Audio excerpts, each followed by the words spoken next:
Again, I dare you. I double dare you, mother. Get busy living. You get busy dying. Open the pod bay doors, Hal. You're gonna need a bigger boat. And here we go. Okay, welcome back to another episode of the Cinema Cult Podcast. I'm Cody. With me, as always, is Dante here, and we're going to go over some of our most anticipated movies of 2025. What do you think, Dante? All right, yeah, 2025 is starting to ramp up. We had Mickey 17 recently, and summer season seems to start kind of early this year. It looks like in the next couple weeks of April, we're going to get some really good movies, and we're just excited to watch them, and we're excited to talk about them as well. Yeah, give us a couple movies right off the top of your list here. You're going in release order, right? I just have a bunch of movies here that I've listed in no particular order, but you're going to go through the order of release order here. So what's the movie coming out next on your list? Warfare is the first big movie that's coming out for me this year. I'm absolutely excited to see what Alex Garland does next. He's one of my favorite directors working today, and I think you kind of heard the rumblings after Civil War that he would not be directing as much anymore, and then he comes back the very next year with a co-directing credit and writing credit with Ray Mendoza on Warfare. Will Poulter is going to be in it, Cosmo Jarvis, Michael Gandolfini, and just a huge ensemble cast, including Joseph Quinn as well. And just Garland, you got me sold, no matter what Garland's doing. I think Garland on another war project with Ray Mendoza, who consulted him on Civil War, it's just something that I'm excited to see. I'm excited to see what he gets into. I'm excited to see his unique approach. I think he's a director and a writer that constantly pushes the boundaries to what a normal premise would be in a movie and just spinning it and giving it his own taste. April 11th, I will be there for Warfare. Yeah, I'm definitely going to be there opening day too for Warfare. It looks pretty good. I love war movies just in general. I don't love all war movies, but it's pretty easy to get me excited for a war film, especially like you said, when it's co-directed and co-written by Alex Garland. I don't know much about Ray Mendoza. He doesn't have many credits. He did stunts on Emancipation with Will Smith and one other film. So I think he's just now getting into the film industry. But like you said, he consulted on Civil War, which I'm sure was a pretty big reason why this movie ended up happening. I'm really excited to see Alex Garland get back in the director's chair. Like you said, I think there were some rumblings about him maybe trying to take a step back after Civil War. And this maybe signifies that a little bit with a co-writing and co-directing credit instead of being sole owner of those credits. But Garland proved that he knows how to make a very gripping and very realistic war film in Civil War last year. And the cast, like you said, I think looks amazing. Everyone is either an up-and-comer or has already announced themselves. Charles Melton, I think, is really someone to look for in this movie, too. You didn't mention him, but I really loved him in May, December. I wasn't really familiar with him before that, the Todd Haynes film from a couple years ago. And this is the first thing I'm seeing him in since. I don't think I've seen him since May, December. So obviously going to be a very different character here, but I'm really, really excited for this movie. What a great trailer, huh? I mean, the trailer just kicks ass. I'm expecting good sound direction. I'm expecting good use of the sets, just an involved movie, a very technically clean movie. I think that's what we've come to expect from Alex Garland. I always love these projects that kind of stem off of another project, with him and Ray Mendoza consulting together on Civil War and then just running it right back the next year. I think we've gotten so many cool projects throughout the years where it stems off of a director really liking an actor in one movie and making the next movie. You know, we get Oppenheimer because of Tenet a couple of years ago. The book that Robert Pattinson gave to Christopher Nolan on set spawned his infatuation with making the Oppenheimer movie. I think you get some of the Denis Villeneuve movies where, whether it's Enemy or Prisoners, both being kind of a Jake Gyllenhaal inspiration and coming out within a year of each other. So I really like when we get movies that come out in quick succession and a team that's already proven to work that'll continue to give us great movies. So just really excited for this one. Yeah, I think you're right about it being really immersive. That's probably the thing I'm looking most forward to. The trailer looks like you're just totally in the action the whole time. And Ray Mendoza, who is a veteran of the Iraq War, being a co-writer and co-director on this film, I think is really going to bring some realism to this movie. And I'm really excited to see it too. So Warfare, when's it coming out? April 11th? April 11th. April 11th. We'll be there for sure. Okay, so my first movie on my list here, it's not in any order, but the first movie I have here is 28 Years Later, the sequel to 28 Days / 28 Weeks Later, the British zombie film the first one and this one directed by the legendary Danny Boyle. I absolutely loved 28 Days Later. Just like a really cool, raw, gritty zombie film. Even though it's not technically a zombie film, I don't think the word zombie is ever actually mentioned in the film, but it's basically what they are. Is the UK gets overrun by this sort of like rage virus that effectively turns people into like unstoppable, killing like running zombies. And it's really gritty. It looks like it's shot on like a really like a 2000s digital camcorder, and it's really like Oh, has a low budget look and feel to it, but also while just being so gripping at the same time. It's a classic Cillian Murphy role, and it's just one of my favorite Danny Boyle films and one of my favorite zombie films. I haven't seen 28 Weeks Later, so I have to watch 28 Weeks Later before I see this one. But this movie just fucking looks amazing, dude. Like the first time I saw the really trailer, blew me away. the trailer just fucking rips, dude. Like Yeah. the kind of that refrain, that poem, the spoken word piece that's kind of building throughout the trailer. Ray Fiennes is in this movie. Jodie Comer, Aaron Taylor Johnson. Cillian Murphy is rumored to be in here somewhere. I don't know, but he's rumored to make an appearance, so that'd be pretty cool if he does too. And he's become pretty high billing over the last year or so.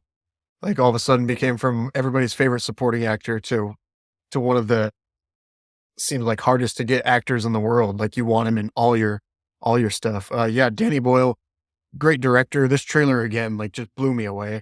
I think it's all shot on an iPhone. That's It what they're was saying. like Yeah, it's advertised that way. That's absolutely ridiculous because the first movie was made on such a low budget and on just camcorders walking around making their own sets as they go. And I think just like this is what Danny Boyle was born to make. I think he's made so many different genres and never confined himself, but this is exactly what I want to see him directing. And this would be comfortably, we're not ranking anything today really, but this would be comfortably atop my list, like really in the top half of my top 10.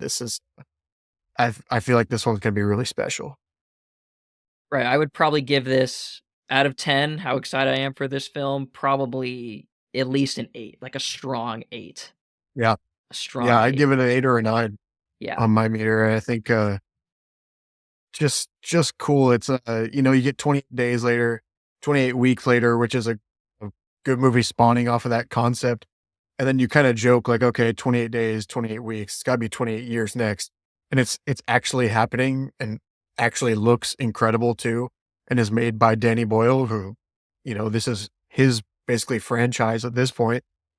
And it's just cool. It's unique. It feels like the right timing for it.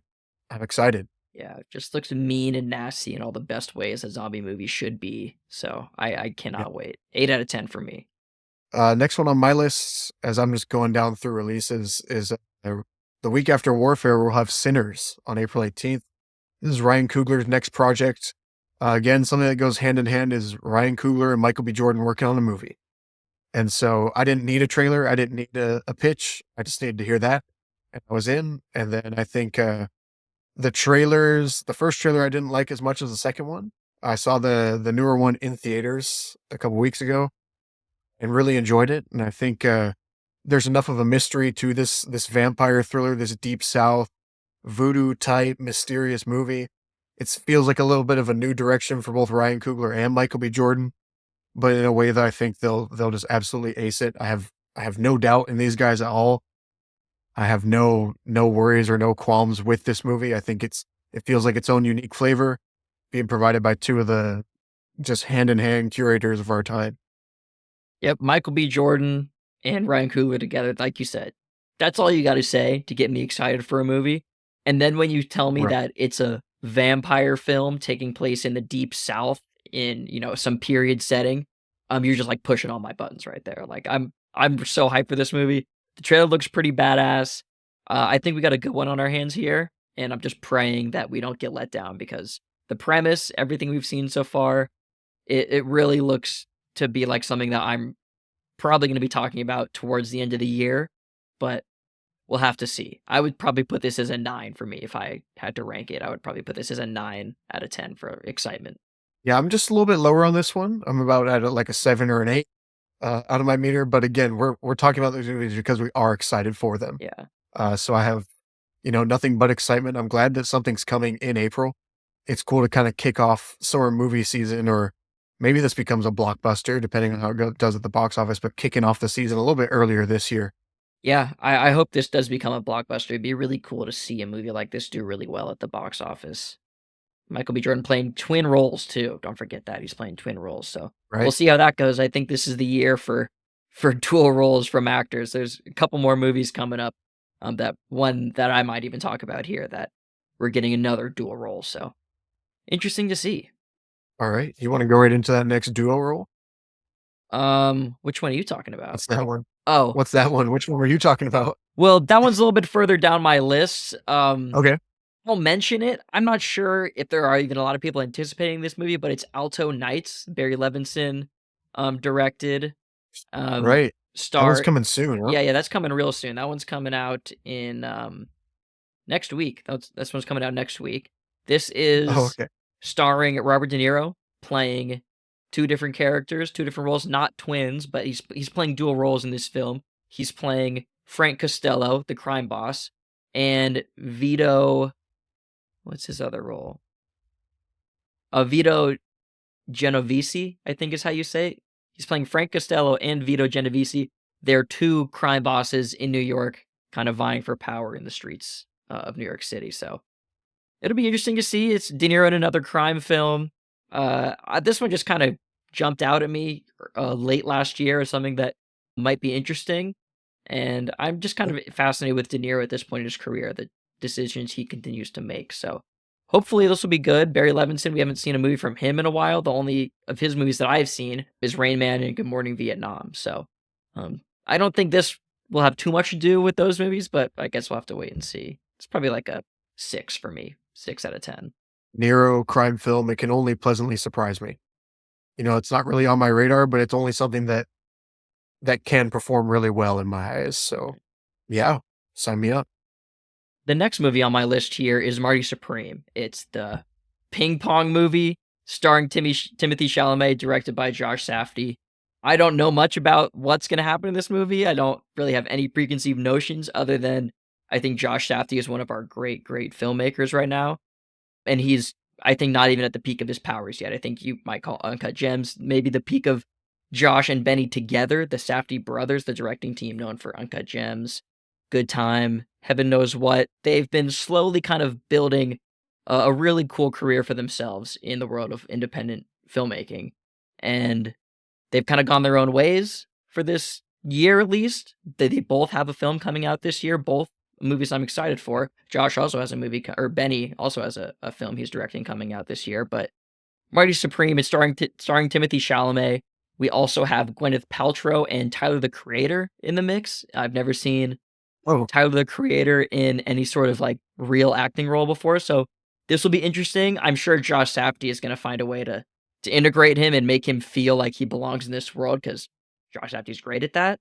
But yeah, a ping pong movie, Josh Safdie, Timothy Chalamet. Let's go, baby. yeah, I think this one's due out on Christmas Day. So I'm kind of excited to see back-to-back Christmas days for Chalamet. And if this gets any sort of consideration with the run he just went on, any sort of consideration for a best picture, best actor, whatever it is, I'm almost equally excited to see what kind of media run he goes on again this Yeah. next year.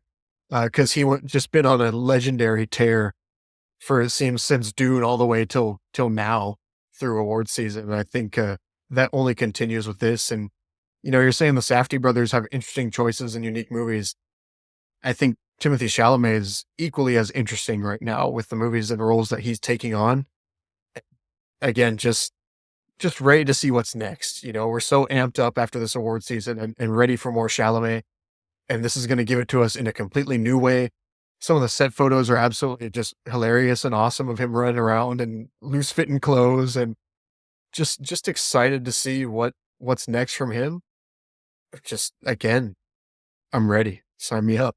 Yeah, that's a good point to bring up, that Chalamet really has not had much time to even breathe. It feels like lately he's just been Yeah. doing constant go, go, go, whether it's shooting or promoting something that he's already, that's coming out, or, he's just kind of been on a tear for the past, it seems, year or so straight. And I'm interested to see if this movie is going to get the same sort of like awards recognition that Dune Yeah. and A Complete Unknown got, or if it's going to come out and then just kind of get shuffled off to the side and we won't hear about it again. It's getting that Christmas Day release, I think, to qualify it for award season partially. It will come out in 2025, not till almost the end of the year though. So yeah, it'll be just interesting to see if Chalamet is going to go on another 6+ month marketing promo tour for the Ping Pong movie by Josh Safdie. But I'm just excited to see Josh Safdie back in the limelight. That Safdies really haven't done anything as filmmakers since Uncut Gems. Benny's been doing some acting, which I always love to see from him. I enjoy him as an actor. But these two guys together as filmmakers are some of the best. I mean, Timothy Chalamet called Josh Safdie the modern day Martin Scorsese. And that's very, very, very high praise. I don't know if I quite put him there yet, but I see where Chalamet's coming from when he says that. So anytime we get a year where these guys are making movies, it's going to be a good year. If they keep directing at the rate that they are, every 6 years, it's going to be hard to kind of determine that.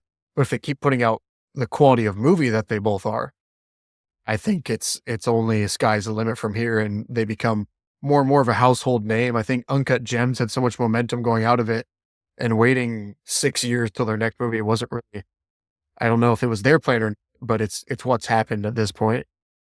And going into kind of award season buzz with this movie, like, Anora this time last year was just a tiny movie, and still was a tiny, small budget movie. This Marty Supreme movie has some star power behind it already, even if it is a smaller, independent, kind of unique film. So if it's up for awards next year, I wouldn't be surprised either in that case. I'm going to put this at a 9.5 out of 10 for me. Anticipation could be a 10. I don't know if I'm going to give out any 10s for anticipation this year, but I don't know. I'm very, very, very excited for this movie. Right there with you. I just want to see a trailer. Yeah, I definitely need to see a trailer. It's not coming out till Christmas, so I think it's going to be a little while, but I think we're starting to get more set photos recently online, so hopefully we'll get a trailer before too long, maybe the next couple months at least, like some sort of teaser. For the next on my list, going from a small project by an auteur director and a rising star, then we get right into back into Marvel. So we're with the Thunderbolt that comes out May 2nd.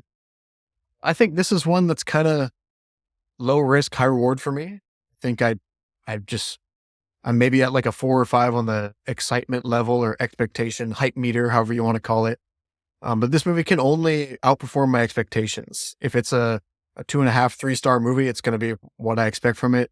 If it ends up being really good, which its trailers actually do look pretty darn good and interesting, I'm going to be through the roof on this. So just excited to see what's coming from this movie. I think it can only prove me wrong in a good way. I'm ready to see more of the Winter Soldier, more of these characters that we signed up for. Florence Pugh back in a role. It feels like I haven't seen her acting in quite a bit, with Dune 2 just being a small role. David Harbour as the Red Guardian. Like, there are just characters that are kind of weird, misfits, jagged puzzle pieces in the Marvel universe. And I think the ceiling for this is something like Guardians of the Galaxy, whereas the floor is another average Marvel movie, which we've been getting for the past couple of years anyways. So it's a high potential movie coming May 2nd. Well, I think the immediate floor has been established by Captain America: Brave New World. I think it cannot be worse than that. I think if this movie's worse than that, we have a real problem on our hands. But from everything I've seen, the trailers, they look pretty good as far as this sort of movie goes. I've been avoiding the last few trailers just because I feel like they've been putting out so many. I see the trailers when I go to the movie theater, but I don't seek them out online because I'm going to watch this movie anyways. I would rather not watch half of it in a trailer, in multiple trailers. So I am decently excited for this movie. I would probably rank it about like 7, like a soft 7 for me. I'm definitely intrigued by the concept. We're basically doing a Marvel version of the Suicide Squad. Even though I don't know if that's really fair to say. Obviously, they're villains being put together on a team, but I don't think it's really in that same vein or that same kind of idea as the Suicide Squad as far as like plot mechanics go, like why the team is actually together. But Marvel has been very, very hit or miss lately. The last one was a miss with Captain America, but I enjoyed Deadpool and Wolverine. I've enjoyed some of the the Phase 5 stuff, or we're in Phase 5 right now still. I think we're coming to the end of Phase 5 very, very soon. So, yeah. I'm excited to see Florence Pugh, Sebastian Stan. I definitely have taken an interest in the marketing lately from the standpoint of the Marvel trying to market, I think, a little bit in a tongue-in-cheek way, try to market this movie as Marvel A24, whatever that's even supposed to mean. I don't know. I don't know what they want us to think with that. I mean, they want this to feel like an indie movie. They want us to think that this is some sort of Marvel going indie, but there's no way that's actually going to be what it is. So I don't know. I'm a little confused by that. It came off really weird to me too. It came off kind of sensitive to some of the comments that have been made about their movies maybe not being made by real directors or real writers, right? They're kind of made by committee. Yeah. They're not made with a vision. And I think they're trying to say, hey, this one was made with a vision. And we'll see. It's kind of an interesting one to claim that you have a really unique vision or unique vision for Thunderbolts. But we'll see. Again, it's just kind of low risk. I'm going to have my popcorn, and if it hits me across the face with something good, I'll be happy. If it's average Marvel, what we've gotten the past couple years, it doesn't hurt me because it's where we're at right now. And so I think this is kind of just my upside play for the year. It could be something that I end up rewatching a ton of times, or it could be another thing that I watch in the theater and I try to recite the plot when I'm called upon for trivia. Yeah, this one's directed by Jake Schreier. Are you familiar with Jake Schreier's work? I haven't seen anything here on his Letterboxd. I haven't seen Beef. I haven't seen Paper Towns. Any of these other credits he has. I've seen Beef. It was really fun. It was a really fun little miniseries for Netflix. Steven Yeun just taking control of the screen in that series. Just fun, kind of weird, original series. It's critically acclaimed, and Marvel's excited about that, and so they're ready to put it up as his directing credit when they're promoting this movie. So we'll see. Yep, I think that's what you have to say about every Marvel movie at this point. Is we just have to wait and see what they give us here, because it's been real touch and go lately. Okay, next on my list, I think we have this in the same position on both of our lists, even though mine is kind of just thrown together. This is Mission Impossible: The Final Reckoning. We are so back. Tom Cruise, we never left. I can't wait. I can't wait. Tom Cruise is the best. He is a god in human form. And that's not a Scientology reference. It just is. Multiple ways that could go there, but yeah, Tom Cruise is he's kicking ass once again. Is this going to be his last time, his last go around as Ethan Hunt? And he needs us one last time. He needs us. He needs our asses in the seats in the theater one last time. And you know what? You said it. We owe it to him. Go ahead. We owe it to him because we let Dead Reckoning Part 1, now just Dead Reckoning, it underperformed because it kind of got caught in the Barbie Oppenheimer thing, and it did not make its money back. It also had an insane budget that ballooned during COVID, so a little unfair there. But we owe it to Tom Cruise. He's done so much for us over the course of his life, at the course of our lives. We owe it to him to go see this movie the second it is released. I will be there. Well, it's Christopher McQuarrie directing, who's taken kind of the back half of this franchise and brought it to a new level with Tom Cruise. I think they were always, from the jump, they're fun spy movies, and they've become action thriller spy movies that are just, you can't miss. You can't miss a scene as you're watching them. This is coming out May 23rd, so it's kind of by itself, actually. This time it's not coming out in the heat of summer movie season. It's coming out to kind of be the second kickoff, or the real kickoff to summer movie season this year. So it's by itself. There's no excuse. Haley Atwell's back. Vanessa Kirby's back. Obviously, the regular cast with Ving Rhames and Simon Pegg will be back. And we will be there. I will be seated in the theater, ready to see whatever the hell this madman is doing. I mean, all the promo and trailers have been pretty crazy so far. I mean, the stuff where he's hanging off the wings of biplanes and doing this like looks like there's a whole section of this movie that's going to take place underwater, which of course I think after Avatar 2, Tom Cruise saw that and was like, hold my beer, Avatar 2. Okay, we're doing underwater shit now. Okay. I see what I'm gonna fly around on a plane and I'm gonna go Dude, underwater. yeah. Yeah, so I'm just excited to see what this insane human Tom Cruise has for us next. Dude, he will not go quietly into the night. He will not go out on a flat note. He will be going out with multiple bangs. I think, you just said you're not gonna give anything a 10, but I think this might This be a could be a 10. 10, I Cause agree. This is dude, probably I a am 10. so fucking ready. I need this movie tomorrow. I am ecstatic just knowing we're getting a Mission Impossible movie this year. It's it. It's the last ride. It's the final reckoning. Yeah, the final reckoning. I'm really interested to see where he goes after this movie. If this is the proverbial final reckoning for Ethan Hunt, if this is it with Tom Cruise in this role, it's going to be really interesting to see what he does next. Because he was rumored that he was going to be in Tarantino's movie that got canceled. I'm really interested to see if he's going to go back that route. If he's going to do the 90s Tom Cruise where he was doing all these cool roles and he wasn't only doing big blockbuster action stuff. Obviously, I think Top Gun 3 has also been rumored, so maybe he's just going to jump right on over to that. We'll Son of a see, bitch. but I would really like to see him go back to the previous version of Tom Cruise where he was doing Magnolia, Eyes Wide Shut, Risky Business. That was a lot earlier, but just when he was taking on all these different kinds of roles, like Jerry Maguire, The Color of Money, and being really diverse. Nowadays, I think he gets some flack for just being Tom Cruise. Right? He is Tom Cruise in every movie, whether it's Maverick or Ethan Hunt. Basically, really all he's So what? done.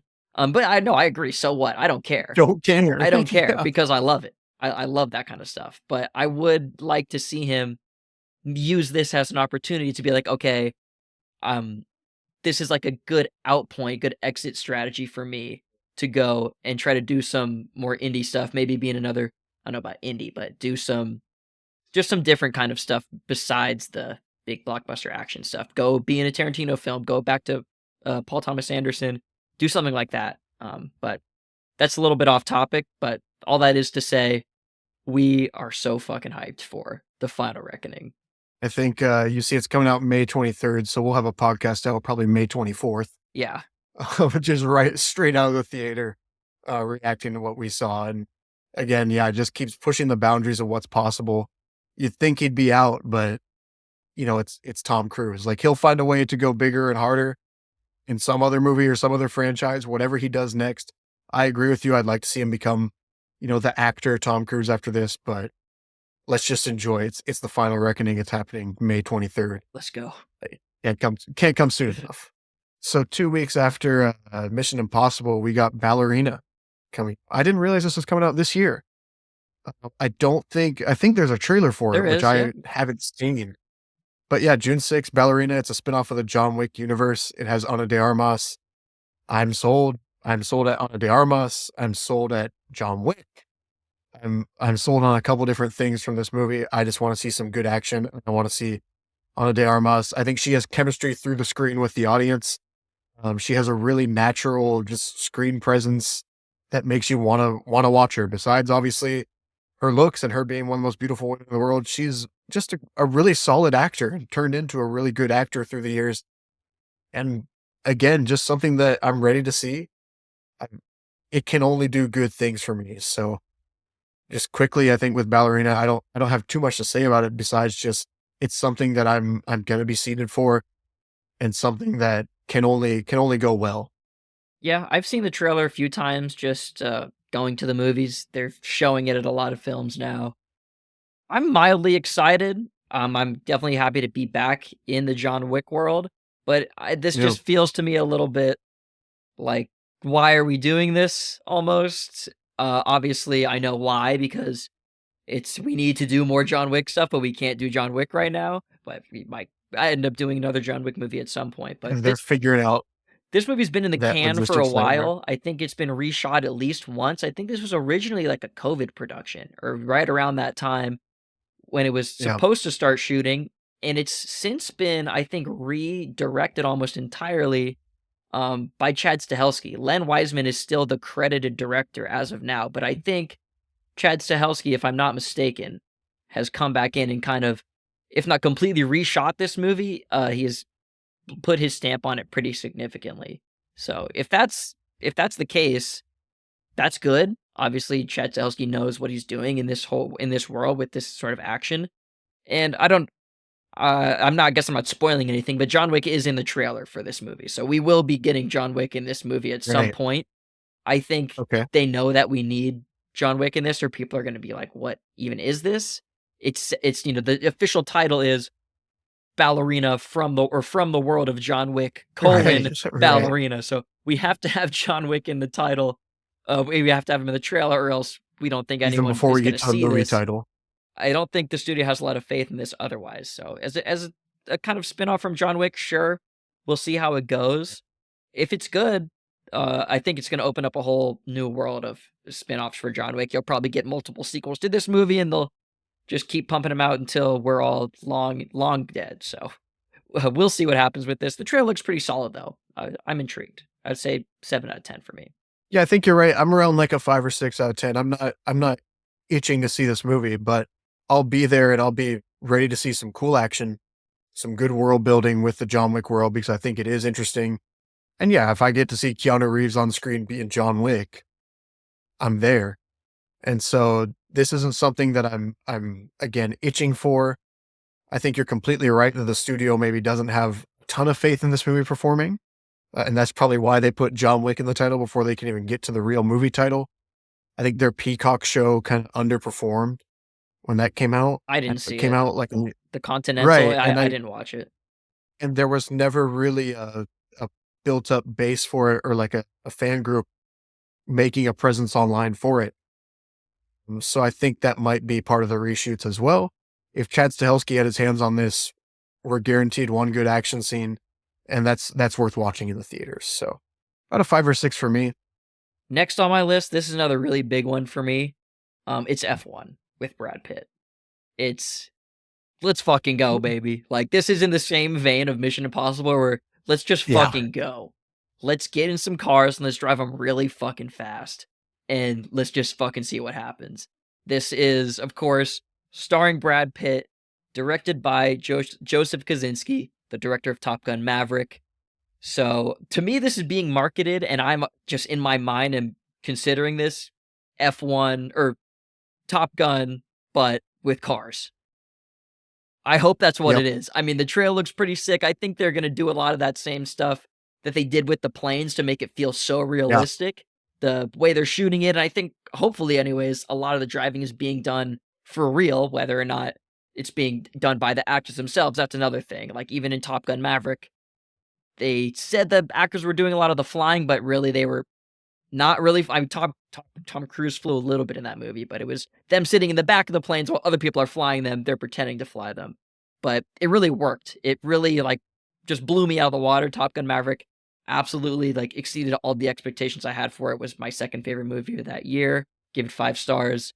I fucking love that movie. So if this is anything like that, we're gonna have a real banger on our hands. Yeah, I love my pitch for this movie to other people, that when I'm saying F1's one of my most anticipated movies of the year, and already, it comes out June 27th, but I'm locked in and ready. I might as well have my tickets already to F1. And my pitch to a lot of people with this movie has been, so you like Top Gun Maverick, and you know how he took the camera and he kind of planted it on the planes and just showed us this unique angle? Yeah, he did it with F1 cars now. And then you see people's faces just light up when you're Yeah. pitching it to them. I pitched it to about 4 or 5 other people just about what it's about. And then you add in Brad Pitt. You add in Damson Idris, who it seems like they're promoting him as kind of a breakout performer through this. And you have, Javier Bardem to boot, and Kerry Condon. So you have a really good cast around Brad Pitt. I think Brad Pitt's one of those guys at this point too, where we're just there for Brad Pitt. You're there for Denzel Washington, you're there for Tom Cruise, and you're there for Brad Pitt. These actors that you'll probably call them Brad Pitt in F1 for years to come, even if he gives an absolutely spectacular performance, which he almost always does. I think it's Brad Pitt in F1 as well. Yeah, I'm just always in the bag for a new Brad Pitt film too. Kind of coming in this stage of his career where he was semi-retired, but not ever really. I think he said after Babylon he was going to take some time off, but he hasn't really done that as much as I thought he was going to, which I'm happy about. But we're getting him in another starring role again, so I think this can only succeed. If this is a failure to me, I will be very, very shocked. I think we probably got a good one on our hands here too. I think Joseph Kosinski just had way too much fun on Top Gun Maverick, and I think he really is obsessed with that aesthetic and that way of shooting the action that you mentioned. And I think he just wanted to run it back. And F1 cars is obviously it makes sense that that's the natural progression of this sort of film for Joseph Kosinski. So fuck yeah, let's go, baby. 10 out of 10. Let's fucking go. Yeah. Give me one of these, Kaczynski, give me one of these every 3 years. Give me something, mount the camera to something that's going fast, and I will be excited as hell for it. Put a lead star actor in it, get a little bit of a budget behind it, make a trailer like that second 30-second trailer that they had, where it's just cutting in and out with the noise, the fireworks, the cars cutting in and out of their brakes. It's give it to me. I'm ready. I don't know anything about F1 racing, and I don't care.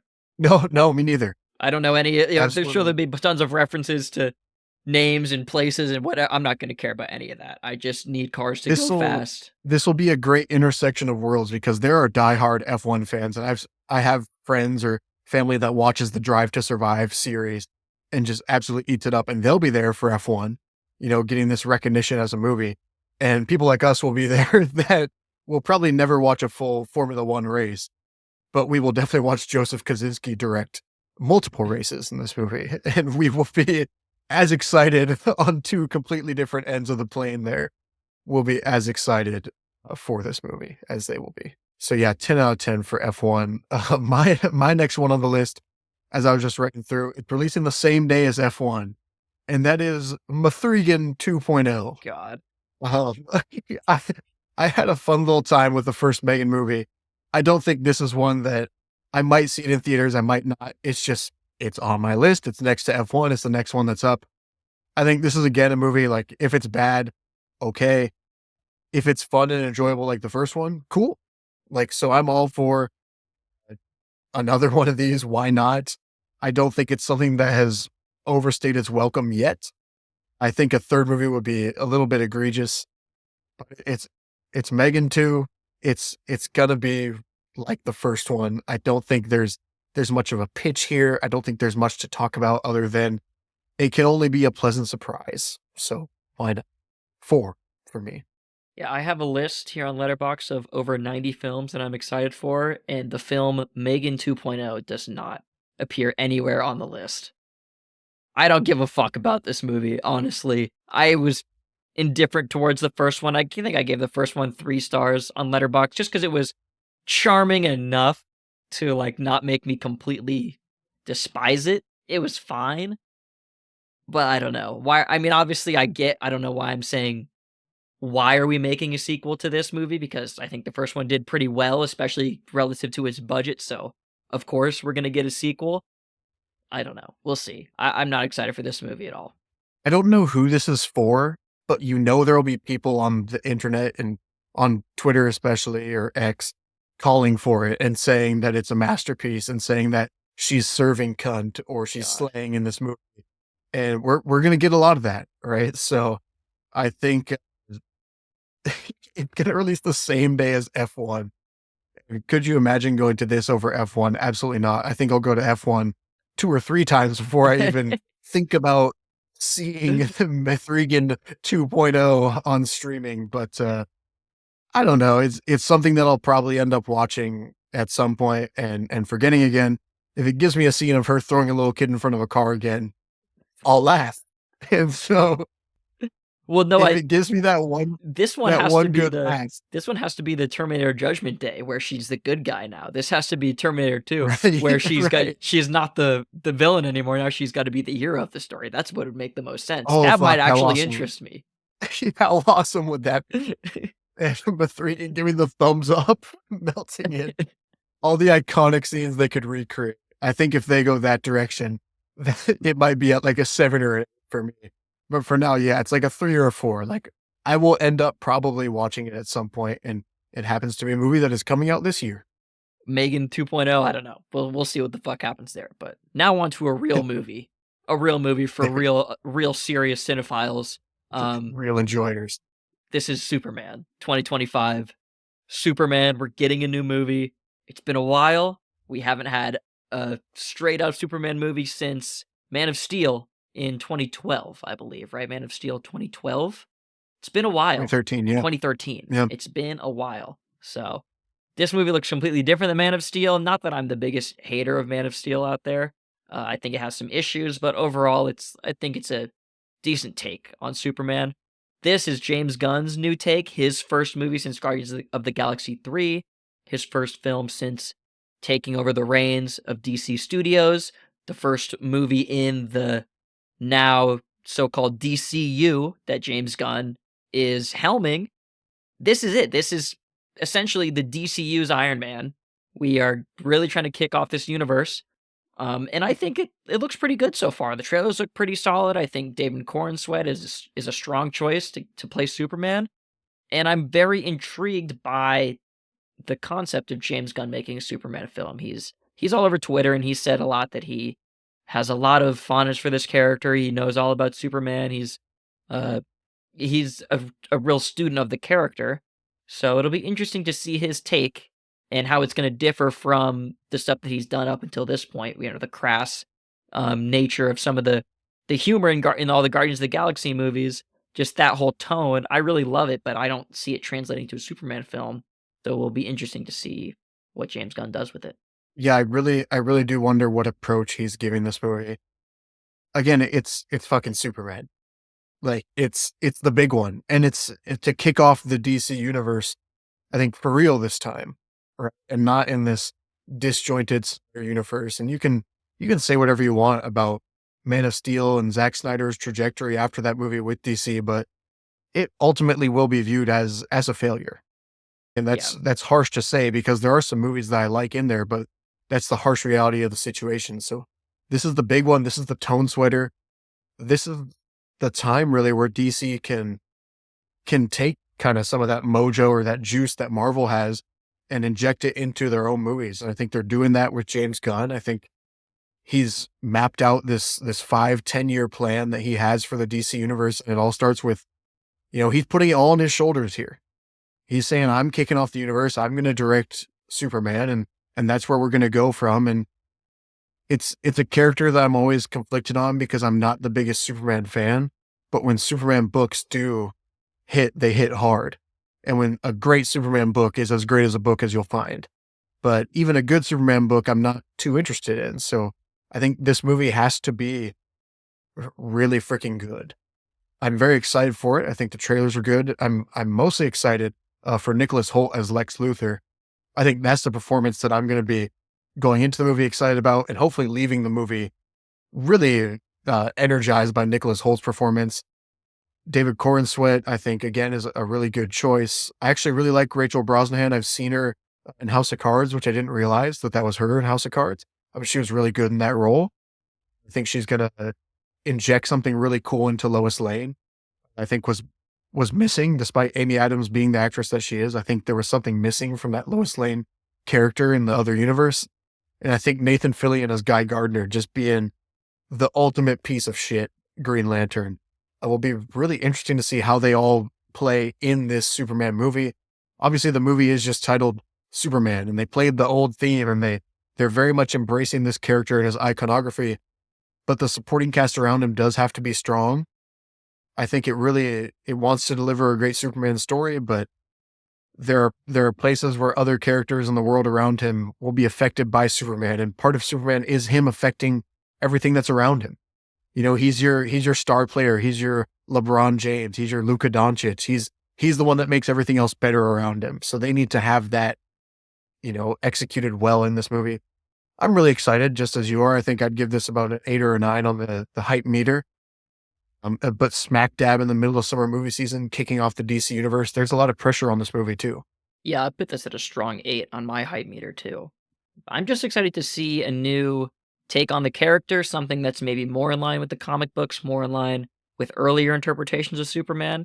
Not that I have anything against Henry Cavill's Superman. I like it quite a bit. And I think his performance varies depending on which movie he's in even. Like, you have a little bit of a darker Superman in Man of Steel and BVS, and then by the time we get to Zack Snyder's Justice League, he has almost become like this more pluckish Boy Scout, a little bit more Yeah. upbeat version of the character. So I'm interested to see what we get here. I think Corn Sweat is going to play it a lot straighter. I think that's what he and James Gunn are going for here is the Boy Scout Superman, the all-American, everyday guy who, even though he's an alien, Golden he Age feel Silver yeah, Superman. the Golden Age Superman, exactly. I hope that's what we get here. Yeah, I think Henry Cavill was never really given direction or a written arc in those movies. He was in them a lot, and there was a lot of stuff going on around him, but I don't feel like I ever connected with Superman in those movies. I really liked Henry Cavill's performance, but he was doing a lot with a lot around him. You know, he was giving the most that he could with everything that was supposed to be happening in those movies. I think it ended up giving him little substance to work with his character, and he did a great job. But I am excited for just, it feels everything about the trailer and everything about the direction and promotion that they're doing for this movie. It feels like classic Superman. Like they want to bring that classic character to the screen, and I'm ready for it. I'm ready. This will be probably the peak of summer movie season with this coming out. I think they're really putting a lot of effort into this movie, obviously, and a lot of pressure on this movie, and it has to deliver. Yeah, if this doesn't deliver, then the DCU is already in trouble before it's even Back begun. at square one. All right. Do we want to talk about Jurassic World? Yeah, go for it. I'm the next movie on my list is Jurassic World Rebirth. Again, this is something that just kind of feels like a prerequisite to talk about for a summer movie season or a most anticipated. It's the Dallas Cowboys of our summer movie season, where you're not checking the box unless you talk about Jurassic World Rebirth. So personally, I like Gareth Edwards. I like Scarlett Johansson. I like Mahershala Ali. I've not seen anything from the Jurassic franchise since Jurassic Park that has made me want this movie or desire a great, I desire a great movie, yes, but desire a Jurassic World, Jurassic Park movie. I don't think it's going to push any boundaries. I don't think it's going to improve my standing on the franchise as a whole.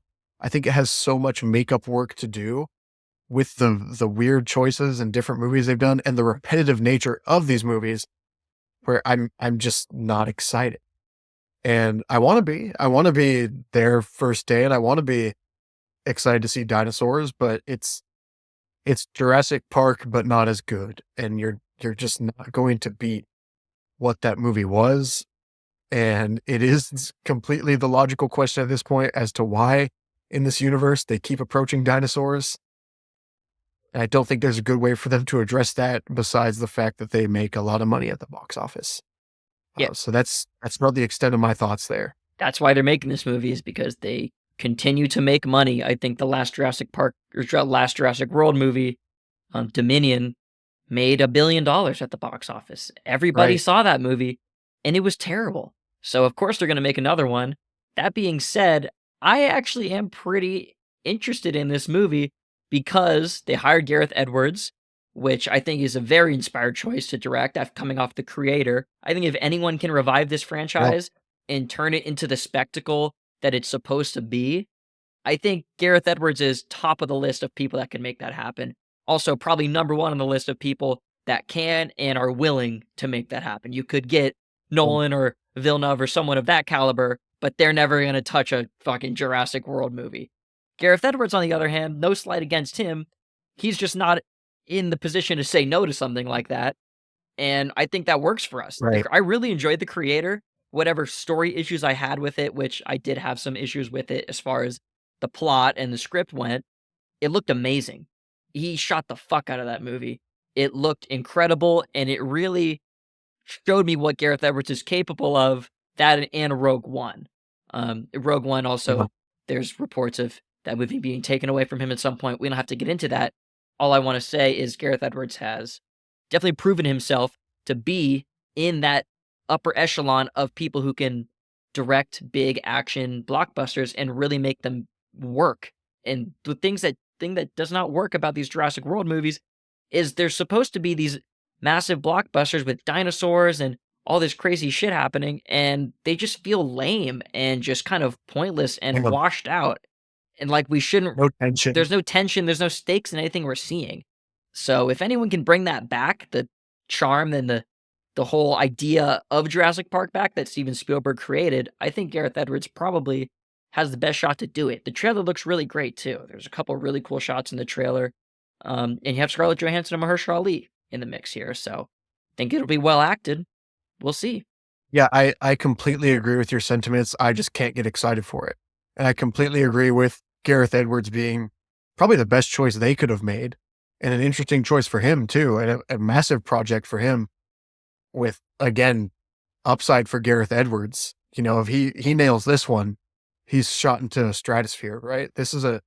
I think we forget this is a huge franchise, and we're reminded by it keeping on releasing every year, but it just makes $1 billion. It is printing money at this point. And so I don't know what the revival of this franchise looks like. I don't know what the direction beyond this movie would be. But it's Jurassic World. I'll watch it. Like it will make its way to my TV screen, to my theater, to wherever it makes its way to. It will be watched, right? It'll be just an undeniable watch at this point. So I would love to be pleasantly surprised by this movie. I just don't know what it's going to give me.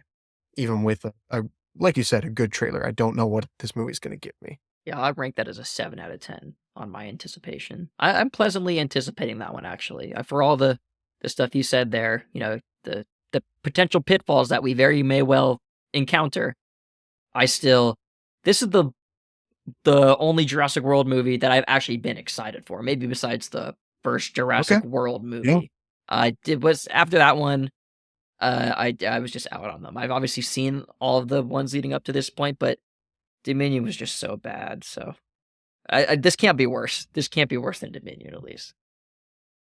I think, and this is the last thing I'll say about it, I think they just pulled all the stops with having Chris Pratt, you know, off of his success in Guardians, and having Trevorrow, who I think is actually a pretty good director too for this kind of movie. Like, seemed like at the time he was suited for this kind of movie.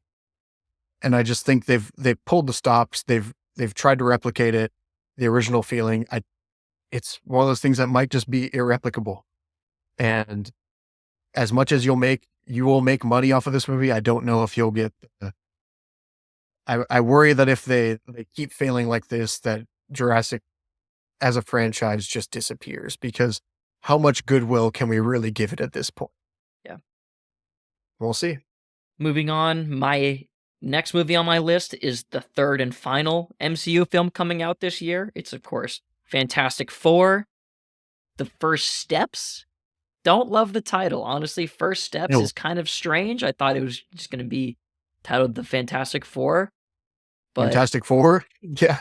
But First Steps, we'll see. We'll see if that has any actual bearing on the story or what that's about, or if it is just their first steps in the MCU. But title aside, I'm pretty excited for this movie. It's just, what more can you say about Marvel at this point? They're in a really weird spot, and this movie has to hit. We have never gotten a good Fantastic Four movie. We have only gotten bad ones. We've had 3 live-action Fantastic Four films. They've all been bad, varying degrees of bad, but they've all been bad.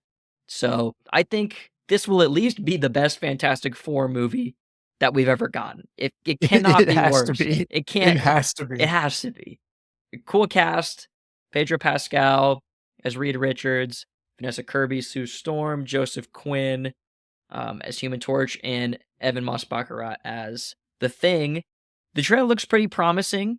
I gotta be honest, I wasn't blown away by the trailer, but it looks pretty solid. I think Marvel wants to play their hand a little bit closer on this one, so I don't know how much we'll see before this movie actually comes out, but we'll get at least probably one more trailer where we get at least a general sense of what the plot is. The thing that intrigues me most about this movie is how it's going to set everything else up and what kind of bearing it's going to have on the MCU going forwards.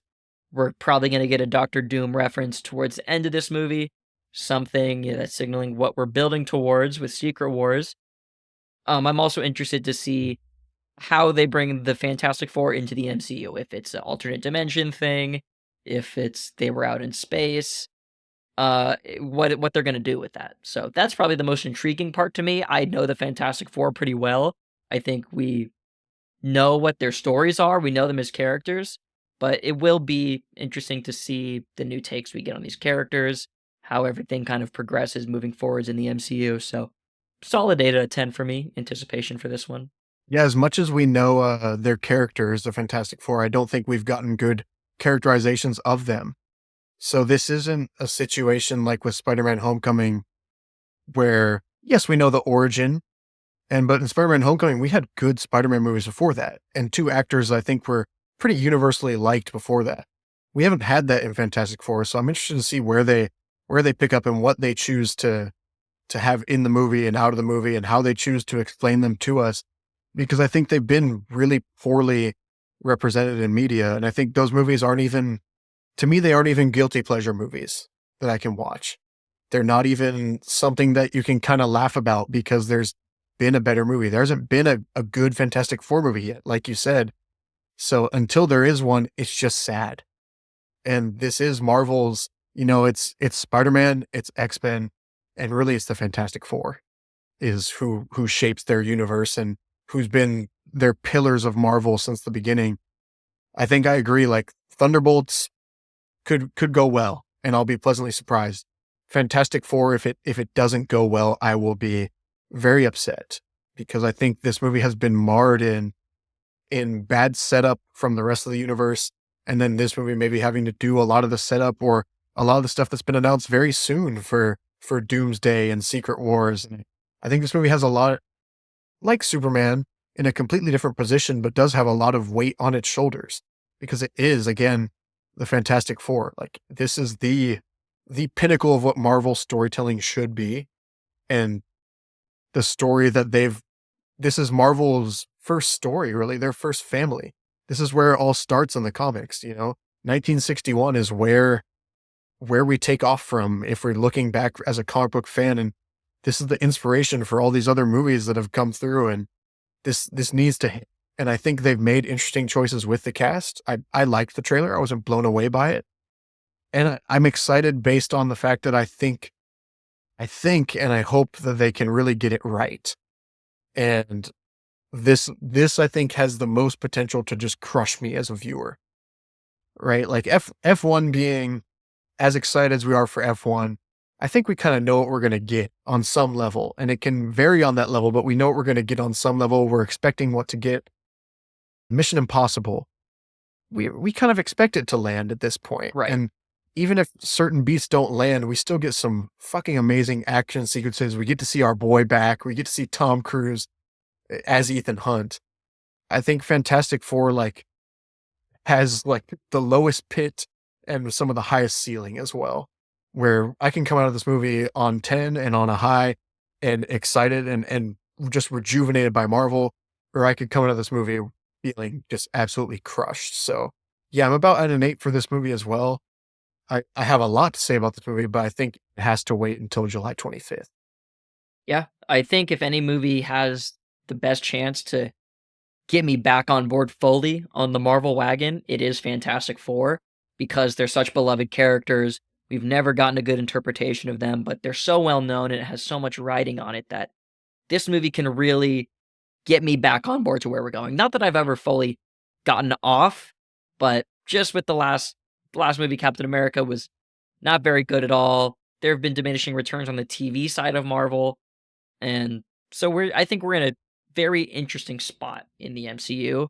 Fantastic Four, like we've said, has a lot to set up. So this could really, really do a lot for me. We went to freaking Captain Marvel opening night. That's how on board we were with the MCU, right? And it's gotten to this point where I'm not watching all the TV series. Me, with my shelf behind me, I'm not watching all the TV series. I missed Agatha. I didn't see Agatha. Right. And I'm not there opening night for every single movie that comes out anymore, because part of that is the lifestyle that I had working on board cruise ships. But part of that is also, that I'm just not feeling the same level of excitement. Like Brave New World, I wanted it to be good, but I went on Saturday. I didn't go on Friday. in the past, I would be remiss to miss that one day that I could have potentially seen a new Marvel movie. And this is what can get that back for us. I think this is what a lot of our hopes are riding on, and a sign of what's to come in the future, because I think they are building this universe around the Fantastic Four. I think they have to. I don't think they've set themselves up with many other options. So I think they really do need to, whatever universe it's going to be, they need this one to land and to be the focal point.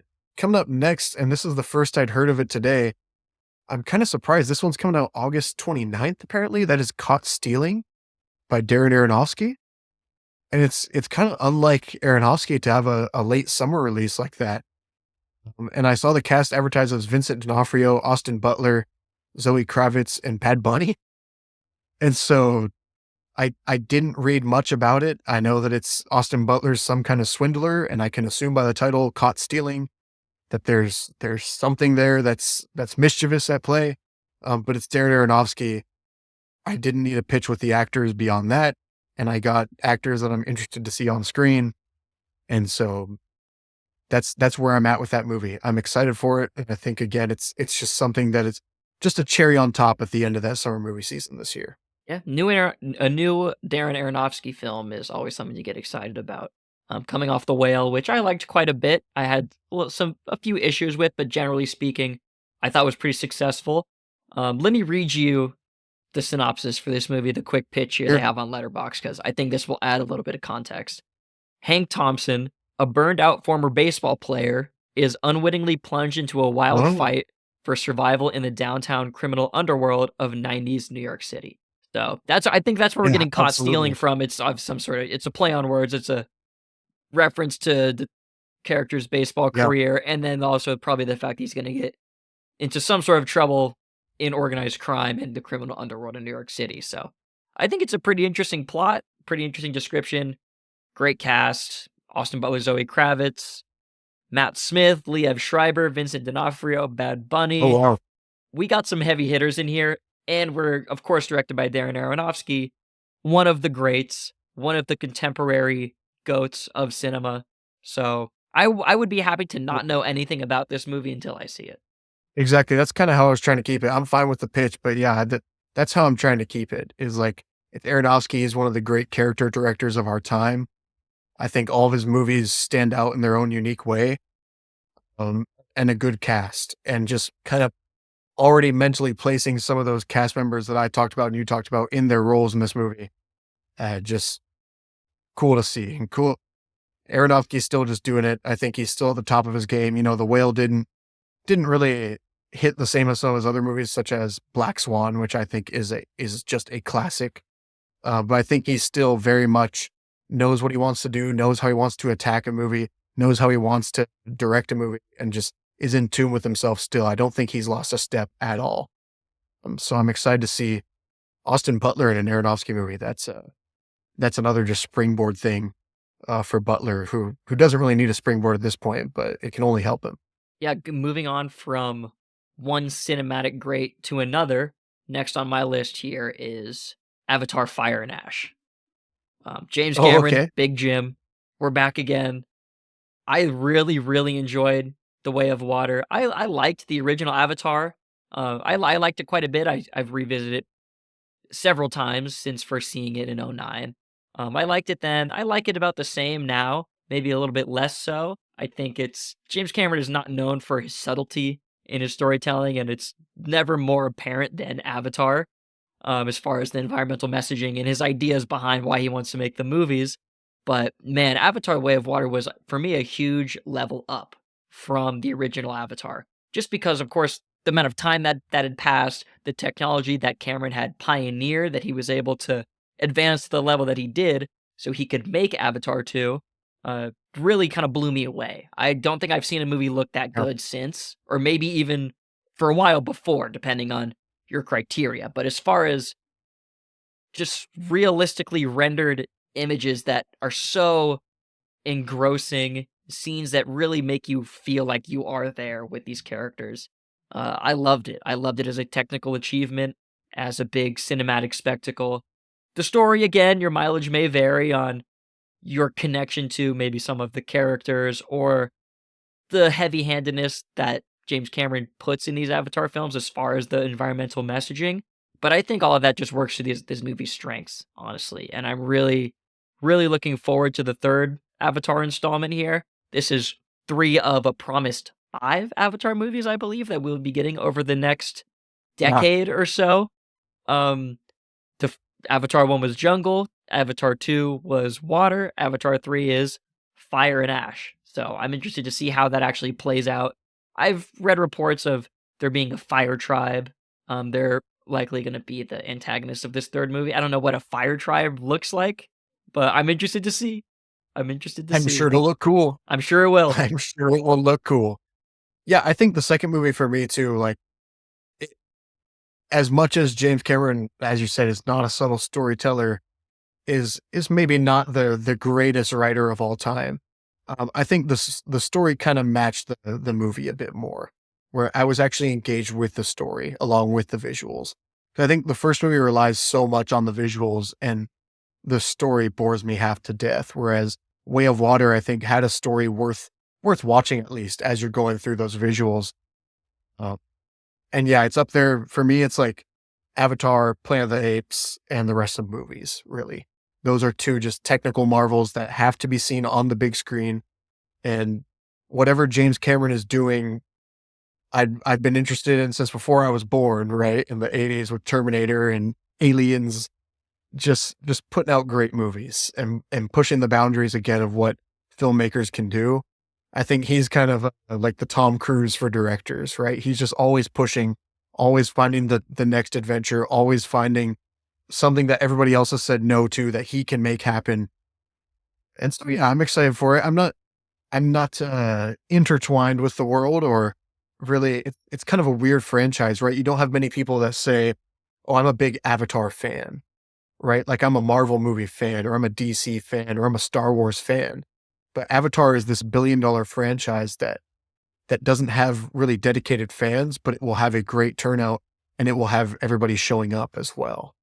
I think, like, we talk about the Jurassic movies, Jurassic World, where there are very much fans of those movies who turn out every couple of years when they come out. I think Avatar, while it has people turn out, doesn't have those dedicated fans, but that can almost work to its benefit too, where he can take risks with the story and there's no character assassination or hypocrisy, because it is very much James Cameron's world that he's created, right? From the bottom up, he has made this world. He has made Pandora and made The Way of Water and progressed it. And now it seems like he's going to start firing these movies off, and I'll be there. I'm ready to see it. I think I'm at about like a 6 or a 7. And again, I want to see him push the visual boundaries once more. I don't know how he can, but I know he will. And so that's what's so exciting about this movie, is that it's just going to be another step up with the James Cameron visuals, which is always just a treat to see on the big screen. Yeah, strong 8 for me, I would say, in anticipation. I was just completely blown away by The Way of Water. I didn't think it was going to work on me nearly as well as it did. So that's got me all in for the rest of these Avatar movies.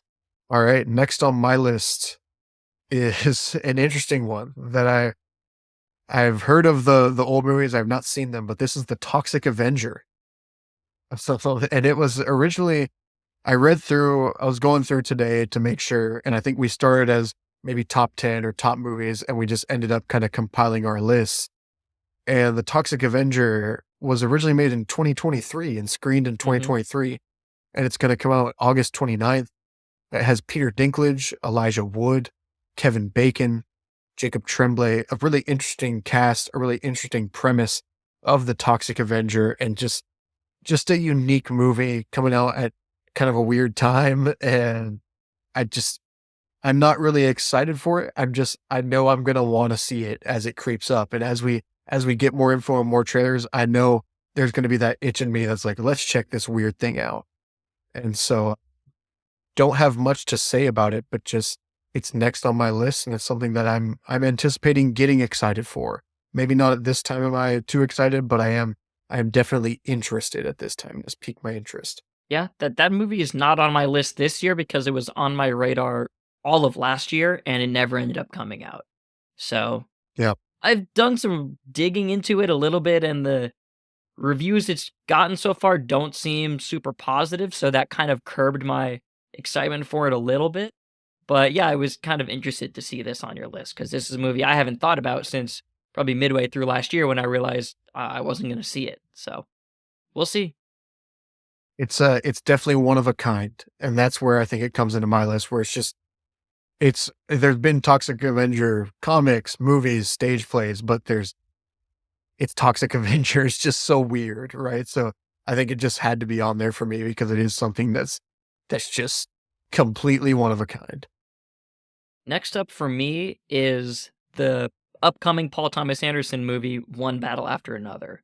That's its tentative title, anyways. I don't know if that's our official title, but that's what I'm going with here. That's what everyone's been calling it. That's what we have here on Letterboxd. So that's just what I'm going to reference it as. But I wouldn't be surprised if we got a retitle at some point because it does seem kind of like a little bit of a weird title for a PTA film. But that aside, it's a Paul Thomas Anderson film and it's starring Leonardo DiCaprio. So that's all you need to tell me. I believe this is based on a book called Vineland, which I have not read. Vineland. I would. Don't know much about it. Don't really want to know anything about it. I would rather just go into this movie knowing as little as possible. Yeah, I think it's one of those directors where that's the pitch, right? Like Wes Anderson, Paul Thomas Anderson, Christopher Nolan, Denis Villeneuve. Tell me you're making something. Right. And again, I'll be there. It's a lot like the Aronofsky movie for me, right? Where you tell me that Paul Thomas Anderson has a new project, you tell me Leonardo DiCaprio's in it, and you don't need to tell me anything else. So again, I'm just anticipating this movie to be great. I'm anticipating it to be on my end of the year list for in December when we're kind of settling down. I'm sure it will probably be up for a lot of Oscar consideration as well. And so I think it's going to be one of those bucket list movies that only grows with time after it comes out too, because people will be checking off their Oscar bucket list. I think this will be one that's on it, just judging by who's behind it and who's in it. Let's see it, baby. I just stop telling me about it. Don't even show me a trailer. Let me just see it. But I actually do want to see a trailer though at some point because I would like to know a little bit about what's going on here. Don't want to be lost going into the theater, but definitely don't want to know anything either going to the theater. The next one on my list is The Bride. So this one is just one that I'm excited for. I think like Maggie Gyllenhaal as a director is interesting. It has a really good cast: Christian Bale, Jake Gyllenhaal, Peter Sarsgaard, Annette Bening, Penelope Cruz. It's just a unique cast, just something that feels like it's ripped from different eras of when I was growing up watching movies with some of these actors. Maggie Gyllenhaal becoming a director is interesting. And then it's just a classic story, right? Frankenstein in 1930s Chicago is asking for a companion. He's asking his doctor for a bride, and let's see where it goes. I don't think there's been any big look at this movie yet. I haven't seen much. Set images and whatnot. I'm unsure. I wonder if this movie, there's so many potential directions with this movie. I think Maggie Gyllenhaal being a pretty new director she's going to kind of try and inject some life in it and take some chances, which makes me really excited for it because, is it going to be in black and white? What are the costumes going to look like? How are you going to capture this era? How are you going to capture me as Maggie Gyllenhaal, the curator, the director, the mind? And so again, this is just something that I think can only capture this cool spirit at the end of the year, or really at September. It's not the end of the year, but can capture this cool spirit in movies and in movie making. And however it turns out on screen, I think at the very least, it will be something worth watching and worth talking about. In either direction that goes, it'll be worth us sitting down and discussing it out because it can only be interesting with everything that's going on. Yeah, I was a big fan of The Lost Daughter, Maggie Gyllenhaal's directorial debut as a feature filmmaker. I really enjoyed that movie, and I thought it kind of announced her as maybe someone to pay attention to as a filmmaker. I really think this could be a cool new take on the idea of the Bride of Frankenstein, just from the set images we've gotten. It looks like it's going to be a different take, something we haven't quite seen before. Also, just the fact that Christian Bale is cast in the lead role or maybe not the lead role, but as Frankenstein or Frankenstein's monster. I think the cast alone is enough to get excited for. Jessie Buckley playing the bride, Christian Bale, Annette Bening, Penelope Cruz, Jake Gyllenhaal, being directed by his sister, will be interesting to see. And we have Peter Sarsgaard and John Magaro. I'm just really excited to see a fun, maybe I don't know if fun is the right word, but different, freaky, Yeah. maybe it's slightly avant-garde take on this story. I think this could be kind of something that flies under the radar for a lot of people until it comes out in September and could maybe make a big splash. I really wish it was coming out just a month later. How cool would that be for a Halloween release for this movie?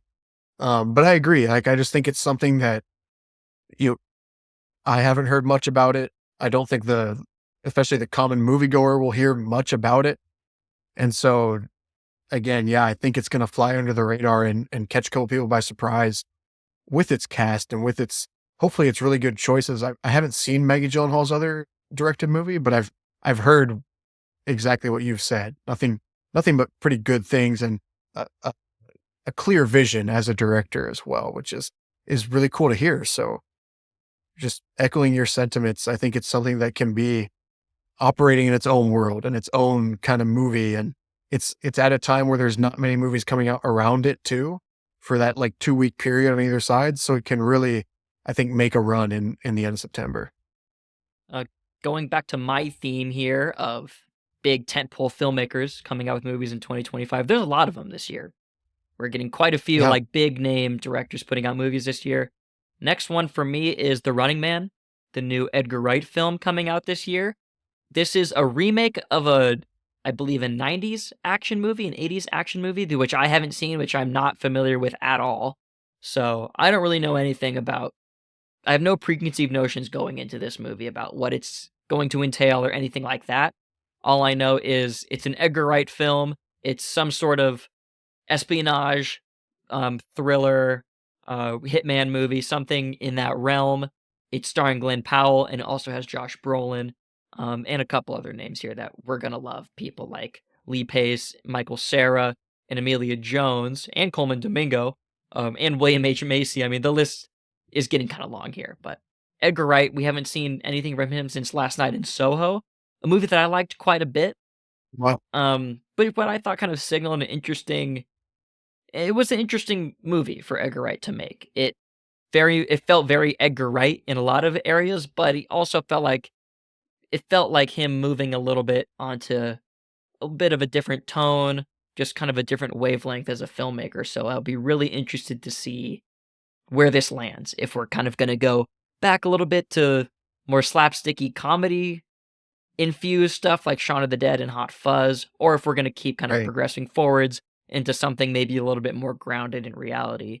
Not that Last Night in Soho was that at all, but I'm interested to see what Edgar Wright does here. I love him. He's one of the best. I've seen a bit. I've seen parts. I don't remember seeing the whole movie, but I know enough about the Running Man movie with Arnold Schwarzenegger. It's just one of those, like, is Schwarzenegger doing this over the top performance as the Running Man. It's kind of sci-fi, almost spy-ish, if I remember correctly.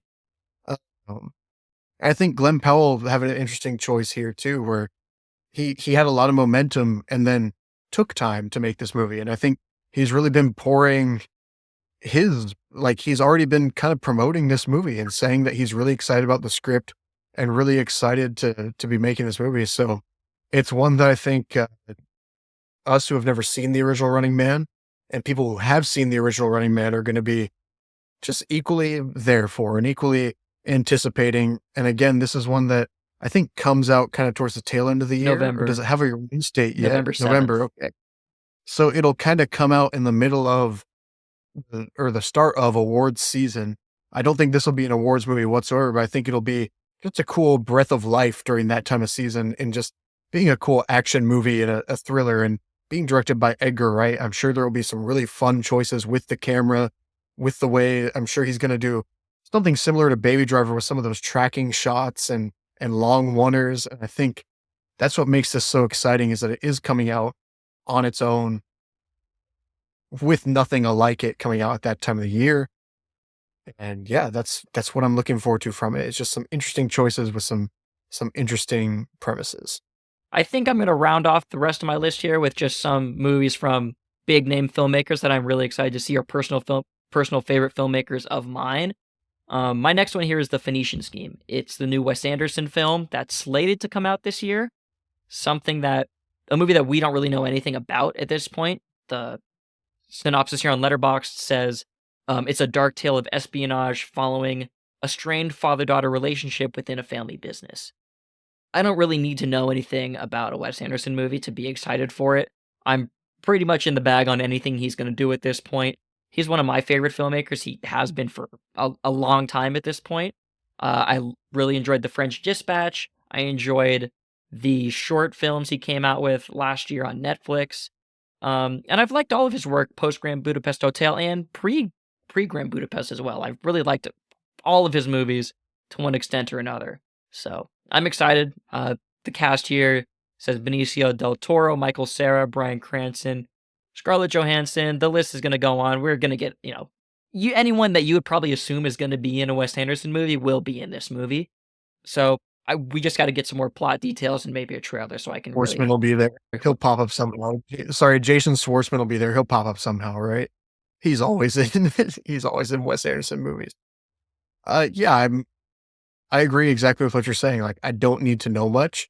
I know it's so funny because I know what a Wes Anderson movie is until I'm watching it too. I know how it's going to be directed. I know how it's going to be framed. I know how the editing choices and dialogue is going to be. And then when I'm watching it, it'll still throw me for a loop or throw me for this interesting, fun time. And that's part of the fun of watching a Wes Anderson movie is that I don't need to know much going in. Again, I need to be pitched on Wes Anderson making a new movie and know the basic premise of it. And I'll be just delighted at some of the results that we get on screen. I think I'm a little up and down on Wes Anderson, a little less loving of him than you maybe are, but still, I think every movie or every project that he's been on provides just something to take away from, some cool scene. Isle of Dogs I didn't like, but there's a scene where they're making the sushi in Isle of Dogs.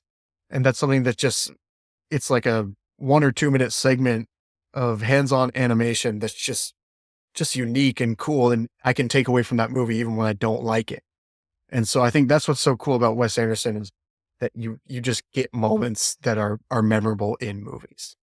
And then next on my list is going to be this one I'm really excited for. And this is part of my movies that rip list was the Prey movie in, I believe, 2022.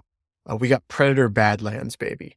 This is one that I am so ready for. Again, this is coming out in its own kind of slot in the year. And Dan Trachtenberg is back, and it's starring Elle Fanning. There's not much clear direction on where this movie's going right now, or what era it will be in with Predator Badlands. I just know the title fucking rips. The Prey movie was one of my favorite movies of the year that it was released, and I'm just ready to see it. This is another one where you don't have to pitch me on much. You can sit me in the theater tomorrow, and I will be on the edge of my seat. I think Prey was just such a pleasant surprise and such a unique take on the Predator franchise that I'm ready to see what Dan Trachtenberg does next, because I think this is something that he was absolutely made for. And we talk about Jurassic Park and Jurassic World needing a revitalization. I think that's what Prey did exactly for Predator. And now we're in the revitalized era and the time where we're just going to get some really good and interesting projects from it. And so I'm really hoping for good results with Predator Badlands. Yeah. All you have to say is it's the Predator movie directed by the guy that made Prey. That's all you have to say to me. That Prey was one of my favorite movies of that year. It absolutely kicks ass. And I think Predator Badlands is just going to be a continuation of that. I want to know what the plot is going to be.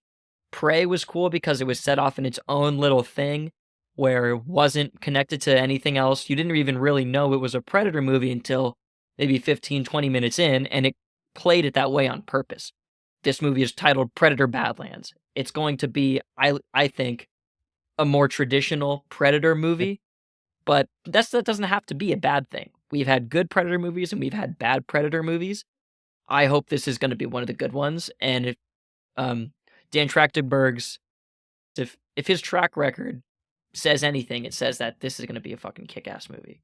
I completely agree. And I think after Prey, which was such, again, just a pleasant surprise, that's been one of my most rewatched movies since then, too, because it's so easy to put on.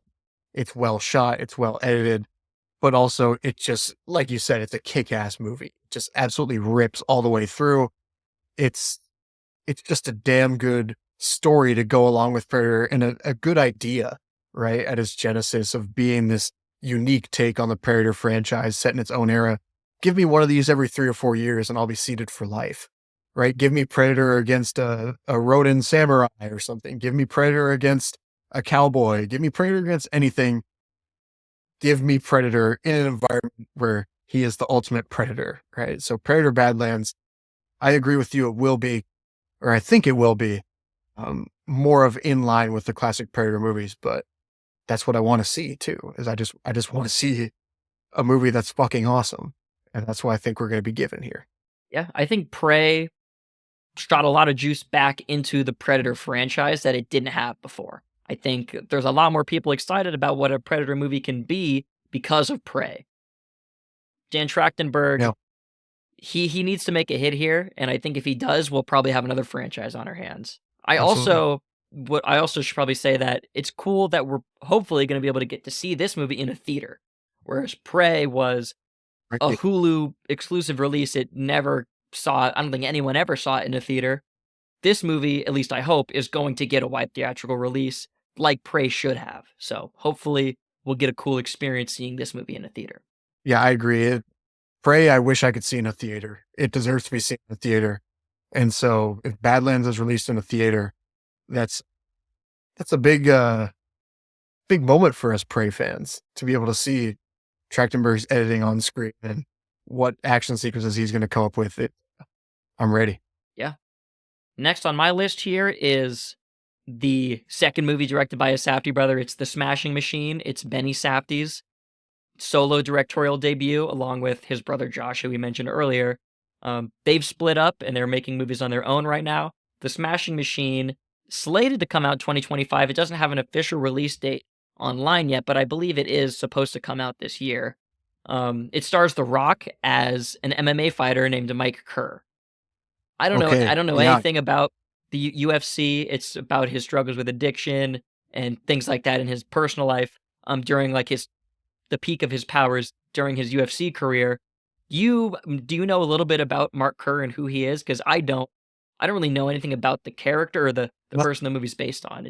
I'm just excited for Benny Safdie. no, I know I love the UFC, but I don't know much about Mark Kerr besides what I've heard through him on other podcasts or Joe Rogan talking about him, right? Or being excited for this movie. I think it's just another one. I want to kind of keep it a mystery going into it because I've seen the set pictures. I think we've all seen the set pictures and we know the talent behind it. And I think this can be what Uncut Gems was for Adam Sandler. This can be for The Rock. Yeah, I mean, it's just Dwayne Johnson starring in a film produced by A24, directed by Benny Safdie. It's something The Rock has never done. I think a lot of people have been begging for The Rock to do something like this. He has basically Something. just do something interesting and try to Something. break away from the mold a little bit. He is playing an MMA fighter, so it's still somewhat in The Rock's wheelhouse. We're not going too far into left field here, but I'm really, really intrigued by this movie. We've seen the set photos of The Rock. It's Dwayne Johnson and Emily Blunt are our two leads. We have The Rock and Emily Blunt co-leading this movie. Oh, okay. Kind of a Jungle Cruise reunion. But I hope this movie's better than that one. But Benny Safdie, I am really. Yes. I think a lot of people Jungle are interested to see Benny as a solo director because I think Josh gets a lot of the credit for the directing of the Safdie brothers films. Benny was an actor in Good Time, and he has co-directed all of the movies up to this point with Josh. But if you talk to people in interviews and you hear things in the trades, Josh seems to get more of the credit as a director. Not that Benny doesn't deserve it, but I think this is a good opportunity for Benny to prove himself as a filmmaker in his own right. So we'll see what Benny does. I love him. I love both these guys as filmmakers. I just think it's cool that we're getting both brothers releasing movies this same year. Hopefully we can get these out, people will love them, and then we can get the brothers back together to do a proper follow-up to Uncut Gems. But The Smashing Machine doesn't have an official release date, but I think it is coming out this year. I'm just right there with you. Like, a lot of this second half of this podcast, we've known a lot less of the movies that are coming out. We have set pictures and directors or cast members that we like, or premise that we're somewhat familiar with. I think there's just another, we've been saying a lot, but this is another, we'll be there and let's wait and see, because I think this has a ton of upside as a movie, and just launching both these careers into different trajectories than they were maybe on, with Betty being the second Safdie brother as a director per se, and giving him his own movie, right? Him very much wanting to tell his own vision alone. I think it's an interesting choice by both of them to split up when they seem to be just refining their product after Uncut Gems and know exactly, what they want to do. And then we have The Rock, and it's a moment in his career that can be career defining and be that performance that people look to and say, I knew he had it in him, right? Or I knew there was a different level to him, or can just surprise people as well and show them that he has this level that just didn't exist before this movie. So again, this is just us saying, let's wait and see, but this is one that I think I'm really excited for. I'm at about a 7 just off of the set picks. Yeah. And I think that'll be enhanced throughout the year with the trailers, with the more details coming out. And I think Emily Blunt, I didn't know that till you said it. Emily Blunt's just one of those actresses I think everybody likes to see on screen. We all root for certain actors and actresses. I think Emily Blunt, no matter what movie she's been in, the career that she's had, the choices that she's made as an actress have been nothing but fun to watch. So I'm excited to see her as well. Mm-hmm. So this will actually be my last one. I think this is another one of those movies where I've been saying a lot, you can give me one of these movies every 2 to 3 years, and that is Wake Up Dead Man, A Knives Out Mystery. At the tail end of the year, it doesn't have a release date quite yet, I believe, but it's Knives Out. It's Rian Johnson. I think he's really found his stride as a director with these movies. He obviously very much likes making them, either because he gets paid quite a bit for them, or because he just likes making well-written mysteries. I think a little bit of both. Is a little bit of both, right? But I think this is just the style of movie that he was made to make. I think he's having a really good time doing it, so I'm excited to see what he comes up with next. Obviously, Benoit Blanc will be back. And I think that's another one where it's just Daniel Craig having so much fun, doing something that I don't know if he knew he had in him as an actor before the first Knives Out movie. Just a fun, quirky role that I'd pay to see any mystery that he's solving. The cast around it right now, I'm most excited for Kaylee Spaney. I think she had a terrific 2024. And I think being in one movie in 2025 so far, out of what I've seen, it'll be the Knives Out mystery. I think this is a movie where she can maybe be that centerpiece, be that Janelle Monáe, be that Ana de Armas for this movie, where she just kind of takes it to the next level with her performance and the connection to her character. And so I think we know what we're going to get out of Knives Out, but it's something worth getting excited for and it's just a nice thing at the end of the year now, every couple of years. And I think this is something that, again, give me one in 2028 and 2031 as well. And I'll be there. I'll be pleasantly surprised at the end of the year, and I'll be happy to watch Knives Out mystery as long as Daniel Craig and Rian Johnson are there. Yeah, to wrap up here, I've got one more for you, but I've got a few I want to mention real quick. But one Sure. I mainly want to talk about. The two I'll mention briefly are High and Low, or Highest to Lowest. It's the Spike Lee remake of the classic Akira Kurosawa film. I don't know if you've seen the original High and Low, but it's it's a story about this wealthy shoemaker's son getting kidnapped, and then it ends up becoming a story about class and the choices that different people in society are able to make based on their standing in society. The original High and Low is an absolute masterpiece. Everyone should watch it at least once, and Spike Lee's remaking it. So we'll see how that goes. It's starring A$AP Rocky, which is intriguing, and Denzel Washington. The cast here is A$AP Rocky, Denzel Washington, Jeffrey Wright, and Ice Spice. So, oh wow, that's a mix. We'll see. We're getting another Spike Lee joint. You always have to be excited for it, but he doesn't have a great track record remaking Asian language movies into English. He did the Old Boy remake, which we won't talk about, but I just had to mention High and Low, or Highest to Lowest. Yeah. Spike has said that it's not actually a remake, it's a reinterpretation, whatever the hell that means, but we'll see. Cool. Another one I want to mention quickly is Eddington. It's the new Ari Aster film coming out this year. starring Right. Joaquin Phoenix, Emma Stone, Pedro Pascal, Austin Butler. This is some sort of neo-Western. I don't know if it's a horror film or what exactly the plot is because we don't really know much about it. We have Joaquin playing Sheriff Joe Cross, who decides to run for the mayor of this town called Eddington after he refuses to wear a face mask at the grocery store. So I don't know if this is like some sort of post-COVID commentary. Okay. I don't know. Ari Aster, liked his last film. What was it called again? Beau is Afraid. I liked it, but it was way the fuck out there. So I wonder if he's going to come back to reality a little bit here, or what the hell is going to happen with Eddington. But Probably not. probably not. It's Ari Aster, so I'm in the bag. I'm interested to see what we get there. But the movie I really Yep. want to talk about is Good Fortune. It's the Aziz Ansari film coming out this summer, I believe. No, It's at the tail end, I think. coming out in I mean, October. Comes out October 17th. Tail end. Starring Aziz Ansari, Keanu Reeves, Seth Rogen, Keke Palmer, and Sandra Palmer. Oh.